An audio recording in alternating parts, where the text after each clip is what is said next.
It's October 25th, 2021, and today in the news, we are talking about flight restrictions for the COP26 conference in Glasgow, Scotland. COP26 is the 2021 United Nations Climate Change Conference. Almost 200 countries are being asked for their plans to cut emissions, and this could lead to major changes in our everyday lives. Some of the most powerful people in the world will be there, including the President of the United States, Joe Biden.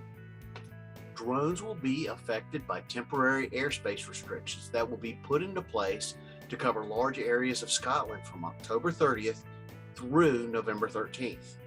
Now, people wanting to fly in this restricted airspace during the conference will need to get permission from the police, as well as air traffic control and airfields, at least 24 hours before the proposed flights.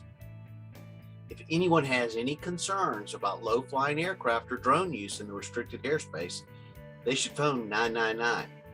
And police are asking for the no drone signs out there to include the phone number so that the concerned citizens will at least know what number to call.